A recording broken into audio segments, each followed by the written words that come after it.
Hello guys, നമ്മൾ 10 മണി ചെടി നട്ടേക്കുന്ന ചെറിയ പോട്ടിലേ തനിയെ മുളച്ചു വന്ന ഈ തക്കാളി ചെടി, തക്കാളി ഉണ്ടായത് കാണിച്ചു തന്നായിരുന്നല്ലോ. ഇപ്പോൾ അത്യാവശ്യം എന്തേ വലിപ്പമൊക്കെ വെച്ചിട്ടുണ്ട് കേട്ടാ.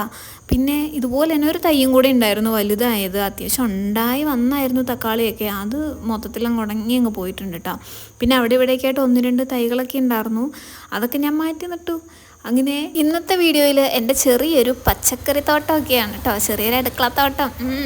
അപ്പോൾ ദേ അവിടെ ഇവിടേക്ക് ആയിട്ട് നിൽക്കുന്ന ചെറിയ തക്കാളി തൈകൾ ചെടിച്ചട്ടിയിൽ നിന്നൊക്കെ വലിച്ചെറിച്ച് കൊണ്ടുവന്ന് നട്ടേക്കുന്നതൊക്കെയാണ് കേട്ടോ. പിന്നെ കുറേ മുളകും തൈകളും അതുപോലെ വഴുതനങ്ങ തൈയും അങ്ങനെയൊക്കെ കുറേയൊക്കെ നട്ടുണ്ട്. ഇന്നലെ കൊണ്ടുവന്ന് നട്ടതാണേ. ഇത് ഇഞ്ചി മുള വന്ന് കണ്ടുകൊണ്ട് ഞാനങ്ങ് നട്ട് വെച്ചതാണ് കേട്ടോ. ഇതെല്ലാത്തിനും ഗ്രോ ബാഗിലോട്ട് മാറ്റി നടണമെന്ന് വിചാരിച്ചാണ് കേട്ടോ. ഗ്രോ ബാഗൊക്കെ അവിടെ വെറുതെ ഫ്രീ ആയിട്ട് ഇരിക്കുകയാണ്. ഇനിയിപ്പോൾ എന്തായാലും ഇരിക്കട്ടെ അങ്ങോട്ട്. എന്തായാലും അത്യാവശ്യം കുഴപ്പമില്ലാണ്ട് നന്നായി വരുന്നുണ്ടല്ലോ.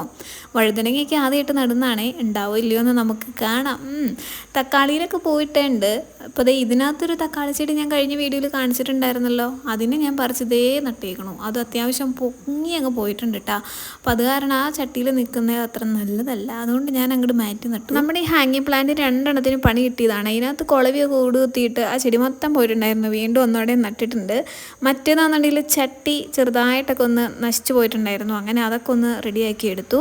ഇതുപോലത്തെ കുറച്ച് നീളത്തിനുള്ള വലിയൊരു ബാസ്ക്കറ്റ് ഇവിടെ വെറുതെ ഇരിക്കുന്നുണ്ടായിരുന്നു കേട്ടോ. അപ്പോൾ നമ്മളെന്തായാലും അതിനകത്ത് കുറച്ച് ചീരയോ എന്തെങ്കിലുമൊക്കെ നടാമെന്ന് വിചാരിച്ചു.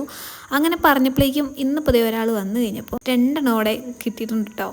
അപ്പോൾ 3 മൊത്തത്തിൽ. നമുക്കിതിനകത്തൊക്കെ ഒന്ന് മണ്ണ് നിറച്ച് അതിൻ്റെ അകത്ത് എന്തെങ്കിലുമൊക്കെ ഒന്ന് വെക്കണം. അതിന് ശേഷം മണ്ണൊക്കെ നിറച്ച് അതിൻ്റെ അകത്ത് ചീരയും അല്ലെങ്കിൽ അങ്ങനെ എന്തെങ്കിലുമൊക്കെ പയർ അങ്ങനെയൊക്കെ എന്തെങ്കിലുമൊക്കെ നടണം എന്നാണ് വിചാരിക്കുന്നത്. അപ്പോൾ അതിൻ്റെയൊക്കെ വീഡിയോയ്ക്ക് ആയിട്ട് അടുത്ത ദിവസം കാണാം. അപ്പോൾ ഓക്കെ, ബൈ.